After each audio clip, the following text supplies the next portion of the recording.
내용인데 예수님께서 자신을 세상의 빛이라고 하시자 듣고 있던 그런 종교 지도자들, 바리새인이나 서기관들 이런 사람들이 이제 자기의 어떤 머리로 학식으로 이런 것들로 받아들이기가 어려워지니까 예수님과 길게 논쟁하는 그런 장면 중에 일부분이에요. 8장에 보면 전부 예수님과 논쟁하는 내용, 앞에 1절에서 11절 말씀까지 빼고는 나머지 전부 다 12절부터 끝절까지는 예수님과 논쟁하는 그런 내용들이 실려 있습니다. 예수님은 아브라함이 자신을 볼 것을 즐거워하다가 기뻐했다라고 말씀하셔요. 56절에 보면 또 자신이 아브라함이 나기 전부터 있었다라고 58절에 그렇게 말씀하시자 이 내용을 듣던 그런 이제 종교 지도자들이 더 이상 참지 못하겠다는 그런 뜻에서 예수님을 죽이려고 했어요. 3번이나 이 8장에서만 예수님을 3번이나 죽이려 했다는 내용이 나오고 있습니다. 이런 논쟁은 인간과 창조주와의 지혜의 격차 때문에 그렇습니다. 우리 인간은 지혜가 한계가 있어요.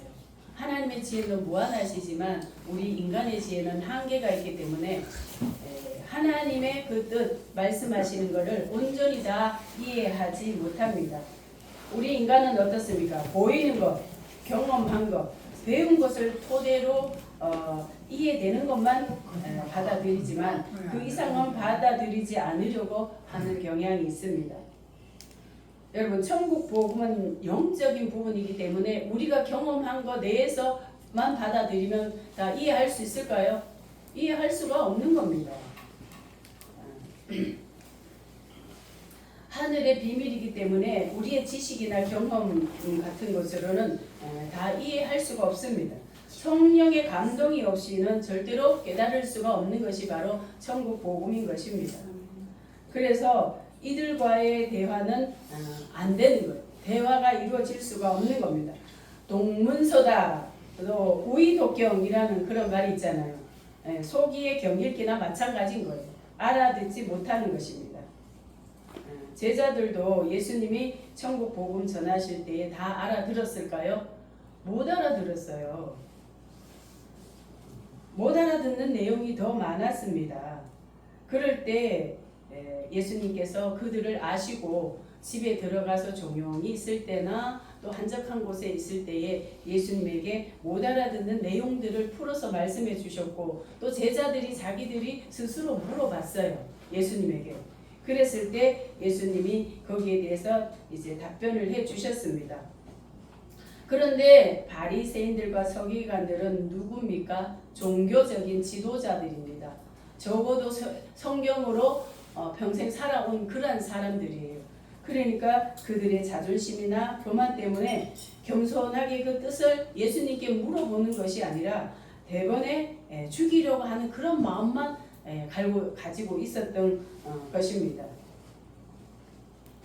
그들의 마음을 아시고 예수님이 47절에 우리가 읽지는 않았지만 47절에 보면 그 예수님께서 그런 말씀을 하십니다.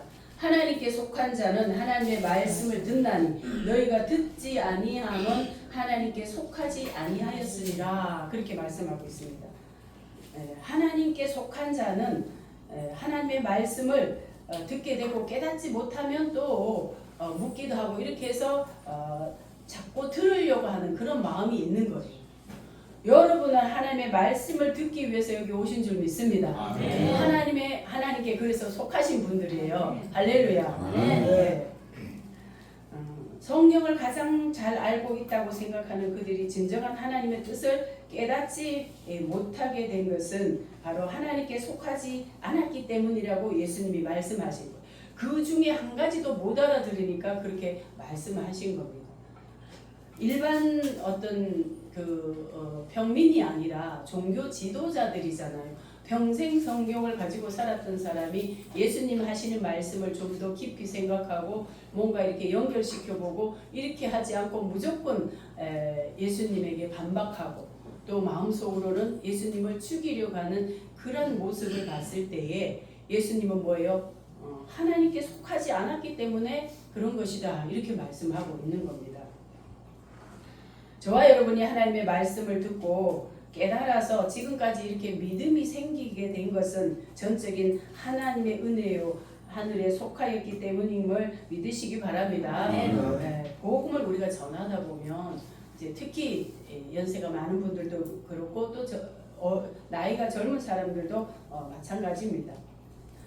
그런데 복음을 들어도 믿어지지가 않는다고 그렇게 말을 하는 사람들이 많아요. 나는 교회에 갔는데 하나도 못 알아듣겠더라. 그런 사람들도 봤어요. 어제는 저 위에서 산책하다가 이제 복음을 전하고 이제 대화를 하는데 천주교회에서 세례까지 받은 분이더라고요. 그런데 믿음이 안 생긴데 나는 그냥 거저 다녔다. 그럼 본인이 그런 말씀을 하시더라고요. 근데 성경을 일독을 하셨대요. 그래서 제가 굉장히 칭찬을 했어요. 성경을 읽고 싶다고 읽는 게 아니라 일독을 했다는 것은 굉장한 기적이십니다. 그래서 성경을 그 정도를 읽으셨다면 인내를 가지고 신앙생활을 하시면 마음이 열려질 때가 언젠가는 있을 거라고 이제 그런 말씀 드렸는데 따님이 이제 그 미국에 유학을 하면서 신앙생활을 굉장히 잘한대요. 그래서 아버지인데 계속 복음을 이제 전하고 있고 교회 나가라고 하고 있고 그렇다고 그러더라고요. 그래서 이분은 일독을 했는데도 성경이 전혀 안 들어오니까 천주교도 포기를 하고 교회에 나오는 것도 이제 마음을 싹 닫은 상태이시더라고요. 그래서 나는 교회하고는 안 맞다 그러시는 거예요. 대부분 보면 연세 드신 분들이 신앙생활 전혀 거의 뭐 안 하시던 분들에게 복음 전하다 보면 그런 분들이 많아요. 나는 교회하고는 안 맞다는 거예요. 교회 가봤는데 하나도 말씀이 안 들어온다는 거예요. 깨달아지는 게 없다는 거예요. 마음이 안타깝죠. 그런데 여러분 어쩌다가 한두 번 말씀 들었는데 쏙쏙 들어오면 얼마나 좋겠어요. 기적이죠. 그런데 예수님께서 이 종교 지도자들에게 이렇게 말씀하신 거는 그 정도가 아니라 평생 성경을 가지고 살았고 연구하고 또 필사도 하고 이랬던 사람들이 모르니까 너희들이 하나님께 속하지 않았기 때문이다. 이렇게 말씀을 하신 겁니다. 이제 그리고 오늘 반면에 예수님의 말씀을 듣고 믿음들이 많이 생긴 사람들이 있습니다. 우리 30절 읽지는 않았어요. 우리 읽지는 않았지만 30절 먼저 읽어보겠습니다. 시작. 이 말씀을 하시되 많은 사람이 믿더라. 많은 사람이 믿었어요. 예수님이 하신 말씀에 대해 많은 사람이 믿었기 때문에 그 사람들을 향해서 하신 말씀이 오늘 31절의 그런 내용입니다. 31절 이후의 내용입니다. 똑같은 말씀을 들었지만 믿어지는 사람이 있고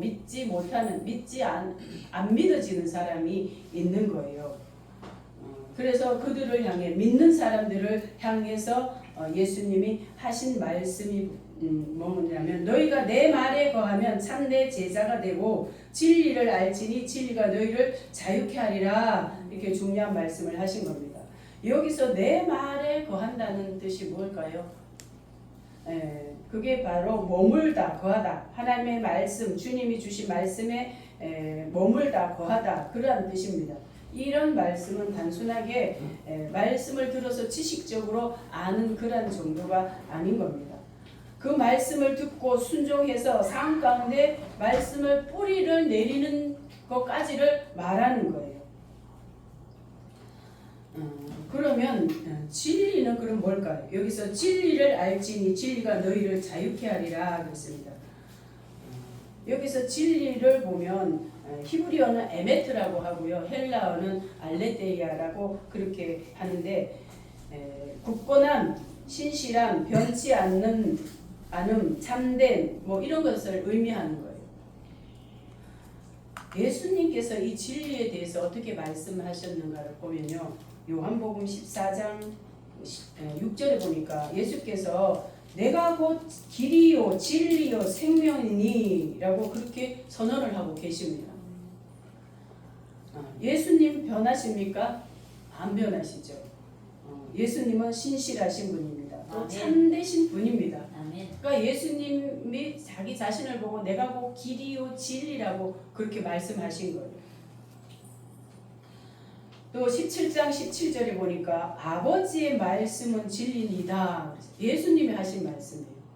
예수님 자신도 진리고 아버지의 말씀도 진리라는 거예요. 에베소서 4장 21절에 보니까 진리가 예수 안에 있는 것 같이 이렇게 말씀하세요. 진리가 또 예수님 안에 있대요. 그런 의미에서 볼 때에 예수님께서 말씀하시고 성경에서 말씀하시는 그런 진리란 바로 예수님과 하나님의 말씀을 의미하는 겁니다. 그래서 여기서 이제 진리를 알다라는 것은 성경에서 알다라는 것은 지식만 말하는 게 아니라 그랬죠. 경험을 통해서, 체험을 통해서 내가 경험되어진 것을 안다라고 표현을 하는 겁니다.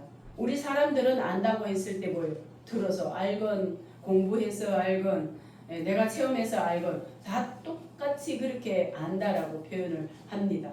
그런데 히브리어나 이런 건 조금 차이를 두고 있는 겁니다. 그래서 진리를 안다라는 것은 예수님 안에 거해서 말씀대로 살았을 때에 체험되어지는 그런 자유를 말하는 체험을 통해서 나오는 그런 것을 말을 하는 겁니다.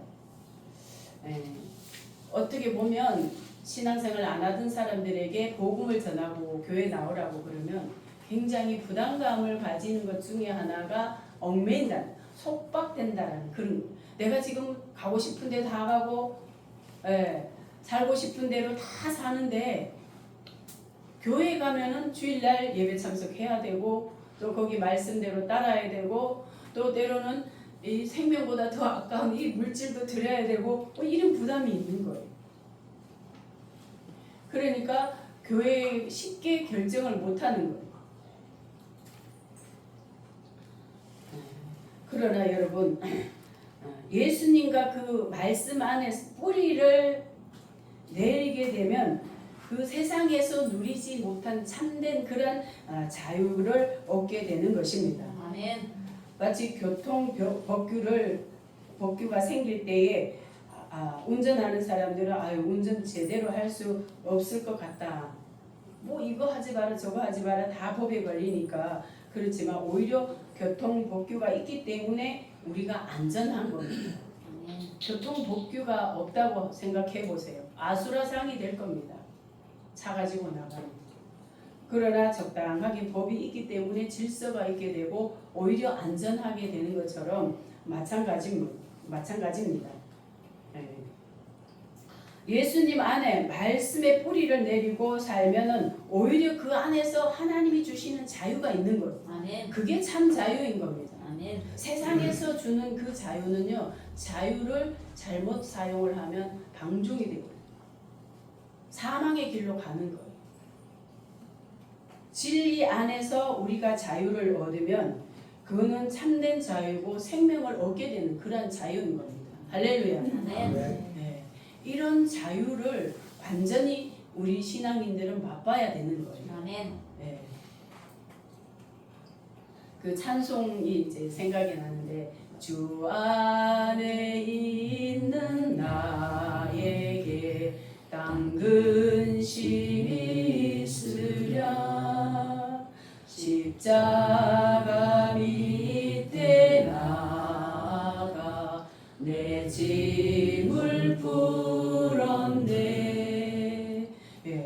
십자가 앞에 나가서 내 짐을 푸는데 왜 그래요? 주님 안에 있으니까 뭐예요?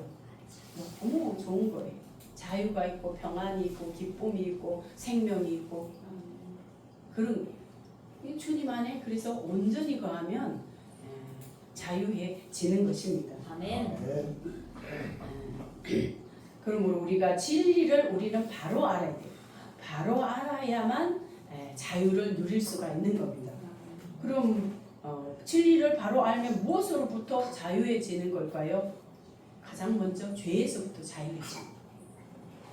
34절과 35절 같이 한번 읽어보겠습니다. 시작. 예수께서 대답하시되 진실로 진실로 너희에게 이르노니 죄를 범하는 자가 다 죄의 종이라. 종은 영원히 집에 거하지 못하되 아들은 영원히 거하나니. 아멘. 죄를 범하는 자마다 죄의 종이라 그랬습니다. 죄의 종로를 탄다는 것은 죄 때문에 죄가 자꾸 우리를 이끌어가는 걸 말하는 거예요. 죄가 사람을 다스린 것을 말하는 거예요. 마음으로는 안 짓고 싶은데 끊임없이 죄가 끌어가는 대로 거기 끌려다니면 그러면 종이라는 거예요. 죄의 종이라는 겁니다. 로마서 1장 29, 30에도 모든 불의, 추악, 탐욕, 악의가 가득한 자요, 시기, 살인, 분쟁, 사기, 악독이 가득한 자요, 수군수군하는 자요, 비방하는 자요, 하나님을 미워하는 자요, 능욕하는 자요, 교만한 자요, 자랑하는 자요, 악을 도모하는 자요, 부모를 거역하는 자요 해서 이 죄들이 다 이제 사람을 다스리고 거기에 다스림을 받고 그러면은 죄의 종이 된다는 겁니다. 여러분, 인간의 뿌리였던 아담이 타락한 이후에 사람의 행위는 다 죄와 연결이 되어 있는 거예요. 아담의 아들 가인은 어땠습니까? 선한 일을 행한 것은 보이지가 않아요. 성경에 나타나지가 않고 자기 아우를 죽이잖아요. 동생을 먼저 죽이는 것부터 이제 하는 거예요. 악한 행위밖에 안 보이는 거예요. 하나님께서 그에게 너는 죄를 다스릴지니라 그랬어요. 여러분, 죄는 다스려야 할 것이지 우리가 죄의 종이 되면 안 되는 거예요. 아멘. 여러분, 죄는요 씨앗이 심겨지면 자라는 그런 특성이 있어요. 급성장하는 겁니다. 바늘도둑이 소도둑 된다는 소리 많이 들어보셨죠? 옛날에. 마치 밭에 가면 곡식보다 풀이 더 잘 자라요. 풀은 끊임없이 뽑아줘도 또 나오고 또 나오고 해서 안 뽑아주면 풀밭이 되더라고요. 우리 잔디 심어놓은 거 잔디를 이만큼 자란 걸 심었어요. 그런데 한 달쯤 지나고 나니까 잔디밭이 아니라 풀밭이더라고요. 풀이 더 성장해요. 그냥 놔두면 풀밭인지 잔디밭인지 모르겠더라고요. 왜 이렇게 풀은 잘 자라는가? 우리 죄가 마찬가지인 거예요. 죄는 급성장하는 거예요. 그런데 여러분, 우리 믿음은 급성장하던가요? 그렇지 않죠. 평생 가야 진짜 알찬 열매 맺을까 말까 하는 게 우리 믿음이에요. 진리는 그렇게 급성장하기가 어려운 겁니다. 죄는 한번 심겨지면 급성장해서 걷잡을 수 없게 돼요. 그래서 죄에 끌려가는 게 아니라 죄는 다스려야 우리가 승리할 수가 있는 겁니다. 요한일서 2장 16절 17절에 보니까 이는 세상에 있는 모든 것이 육신의 정욕과 안목의 정욕과 이생의 자랑이 다 아버지께로 쫓아온 것이 아니요 세상으로 쫓아온 것이라 그랬습니다. 육신의 정욕에 이끌리고 안목의 정욕에 이끌리고 이생의 자랑에 다스림을 받는다면 이거는 전부 다 세상으로 온 것이라는 것은 죄라는 것이거든요. 로마서 10장 23절에 보니까 믿음으로 하지 아니하는 것은 다 죄니라 그랬어요. 믿음으로 행하지 않는 게 다 죄래요. 성경에서 그렇게 말씀을 해주고 있습니다. 로마서 3장 23절에 보니까 모든 사람이 죄를 범하였음에 하나님의 영광에 이르지 못하더니 그랬습니다. 모든 사람의 그 뿌리는 타락한 인간 아담이 있습니다. 그래서 죄의 뿌리에서 나온 사람은 모두가 다 죄인인 거예요. 죄의 뿌리가 이렇게 지독하구나 하는 것을 우리가 성경을 보면 깨닫게 되는 겁니다. 그러나 예수 그리스도 안에 거하면 죄 사함을 받게 되는 거예요. 죄의 뿌리에서 나온 그 죄의 그 속성 때문에 죄의 다스림을 받고 이끌려 다녔던 그러한 사람이 예수 그리스도 안에 들어와서 그 안에 온전히 거하고 말씀으로 뿌리를 내리게 되면 그러면 어떻습니까? 죄로부터 자유하게 되는 겁니다. 할렐루야. 종이 되지 않고 끌려다니지 않고 죄를 다스리게 되는 힘이 생기는 겁니다. 무엇보다도 먼저 예수 그리스도 안에 거하면 회개를 하잖아요. 회개를 통해서 자유를 얻게 되는 겁니다. 사도행전 2장 38절에 보니까 베드로가 이르되 너희가 회개하여 각각 예수 그리스도의 이름으로 세례를 받고 죄사함을 받으라. 그리하면 성령의 선물을 받으리라 그랬습니다. 네.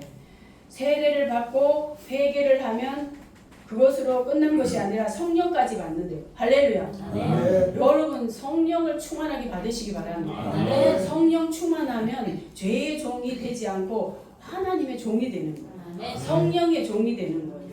그래야만 참자유를 누릴 수가 있는 겁니다. 여기서 회개란 단순한 그런 후회하는 그런 감정이 아닌 것입니다. 네. 죄에서 돌이켜서 하나님께로 방향을 완전히 트는 것, 하나님께로 완전히 방향을 바꾸는 것을 성경에는 진정한 회개라고 그렇게 말씀해 주고 있습니다. 여기서 보면 아까 그 회개를 하면 성령을 선물로 받는다 그랬잖아요. 성령을 선물로 받으면 회개를 하지 않으면 안 돼요. 회개하게끔 죄를 지으면 자꾸 찔림을 주시는 거예요. 가책을 주시는 거예요. 그래서 회개를 해야만 마음이 평안하고 기쁨이 있지 회개하지 않으면 계속 마음에 찔림이 있는 겁니다. 그리고 내 힘으로 죄를 이길 수 없을 때에 성령께서 이길 수 있는 힘을 주시는 거예요. 그래서 끊임없이 우리는 우리 마음 안에 죄와의 싸우는 것을 하게 되는데 그럴 때에 성령의 충만함을 받으면 성령께서 함께 하시면 넉넉하게 이기게 되는 것입니다. 할렐루야. 그게 우리가 죄를 멀리하고 죄에서 자유할 수 있는 그런 어떤 관건인 겁니다. 어느 날 석가모니 제자들이 모여서 삶의 가장 큰 문제가 무엇인가 하고 서로 토론을 했다고 합니다. 그랬더니 제자 중에 한 사람이 가장 큰 문제는 사랑이다. 사랑 때문에 사람이 죽고 살고 사랑 때문에 싸우고 그러니까 사랑이 가장 큰 문제다. 그렇게 말을 한 거예요. 그랬더니 또 한 제자가 그래 맞아 그것도 큰 문제지. 그런데 내가 살아보니까 배고픔이 문제더라. 고행을 많이 하는 사람들이잖아요. 배고픔이 가장 시급하고 가장 중요한 문제더라. 그렇게 한 거예요. 또 이제 다른 제자가 듣더니 맞아 두 가지 다 맞아. 그런데 내가 생각하기에는 죽음이 가장 큰 문제더라. 네. 아무리 고행을 하고 도를 닦아도 죽음의 문제가 해결되는 건 아니잖아요. 이 내용을 듣고 있던 석가모니가 말을 한 거예요. 그 말 다 맞지만 인생의 가장 크고 심각한 문제는 인간이 어디서 와서 어떻게 살다가 어디로 가는가가 더 심각한 문제다. 그것을 모르는 자체가 문제다. 그렇게 말을 했다는 거예요. 그런데 그 자체를 몰랐으니까 그렇게 살다가 죽었겠죠. 잔치집에 가서 돼지고기 잘못 먹고 죽었겠죠. 네. 사실 그 말이 다 맞는 말이지만 인간에게 있어서 가장 심각한 문제는 죄를 해결하지 못하는 그게 가장 큰 중요한 문제인 겁니다. 이 땅에 살 때는 사랑이 문제고 배고픔이 문제고 여러 가지 더 큰 문제, 심각한 문제가 많이 있지만 이 땅을 끝내기 직전에 가면 죄 문제 한 가지밖에 안 남는 거예요. 죄를 해결했느냐 못 해결했느냐 여기에 있는 거예요. 한국 불교계의 가장 유명한 성철 스님도 마지막에 유명한 말을 남겼잖아요. 나는 천추의 한이 된다. 일평생 진리가 아닌 것을 진리라고 남녀 무리들을 내가 속였다. 우리는 구원이 없다. 내 인생을 잘못했겠다. 내 말 믿지 마라. 다 거짓이었다. 산채로 불의 압이 지옥으로 떨어지니 한이 망갈래가 되는구나. 이 성철 스님 유명하잖아요. 무려 8년 동안 장자불과 눕지를 않고 앉아서 고행을 했던 사람입니다. 여러분 8일 눕지 않고 한번 살아보시기 바랍니다. 그 얼마나 힘든가. 8년을 눕지 않고 앉아서 고행을 했다라고 합니다. 그런 분이 마지막에 남긴 말이에요. 이 말씀은 뭐예요? 예수 그리스도가 없으면 결국은 그 모든 수고와 고행과 애쓴 이 모든 것들이 다 헛되다는 거죠. 그것을 멀리 떠나봤던 솔로몬이 또 고백한 내용이 있잖아요. 헛되고 헛되도다, 모든 것이 헛되도다 해서 헛되다는 말을 한 구절에 5번이나 썼잖아요. 부귀영화 다 누려봤어요. 세상 사람들이 소망하는 거 다 누려봤는데 주님을 떠나보니까, 그런 것들 때문에 하나님을 떠나보니까 그 모든 것들이 다 헛되더라는 거예요.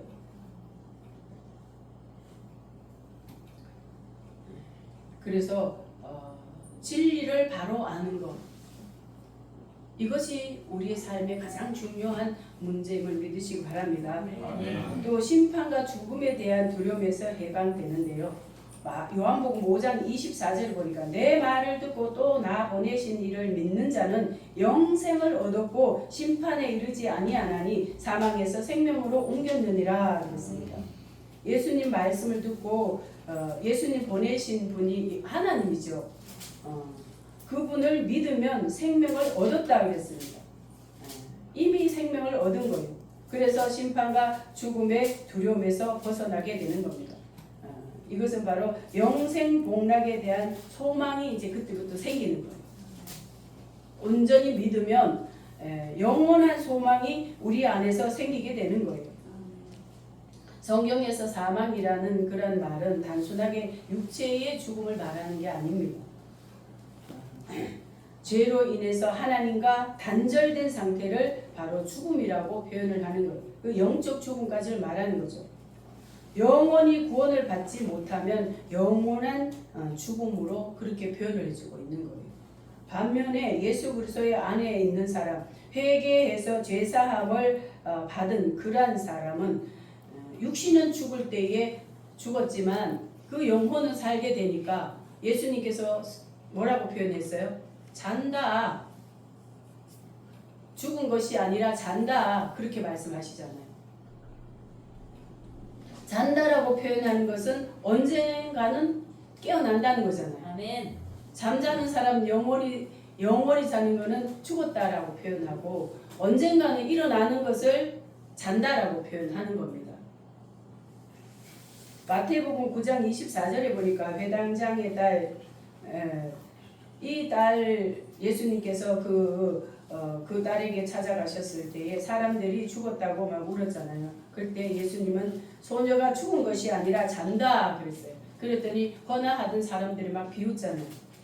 사도행전 7장 60절에도 무릎을 꿇고 크게 불러 가로되 주여 이 죄를 저들에게 돌리지 마옵소서 하고 잔지라 그랬습니다. 스데반의 순교 장면인데 스데반이 돌에 맞아 죽기 전에 이 말을 한 겁니다.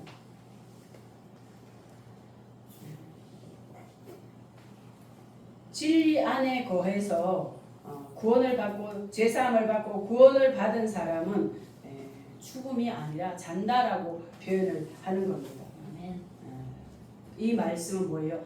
다시 부활해서 영원히 사는 그것이 약속이 되어 있기 때문에 그렇게 표현을 한 겁니다. 할렐루야. 아멘. 저와 여러분도 이 육신은 이제 죽지만 우리 영혼은 하나님과 영원히 단절되지 않고 그분과 영원히 함께 사는 그러한 은혜와 축복이 있는 줄 믿습니다. 아멘. 그래서 우리에게 인생에서 가장 중요한 것은 바로 진리 안에 거하는 거예요. 세 번째, 율법의 속박에서 벗어나는 그런 참 자유를 맛보게 되는데, 구약은 율법 시대죠.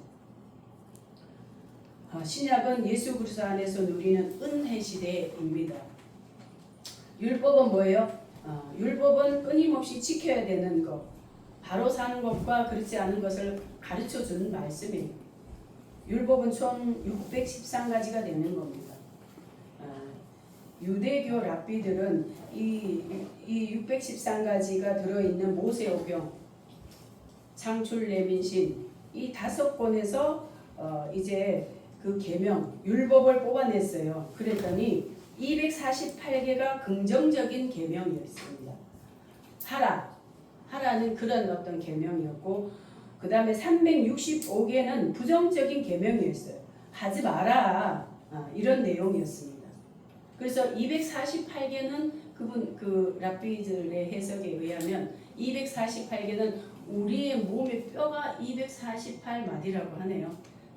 뭐 의사들은 알겠지만 248개고, 그 다음에 부정적인 게 365개.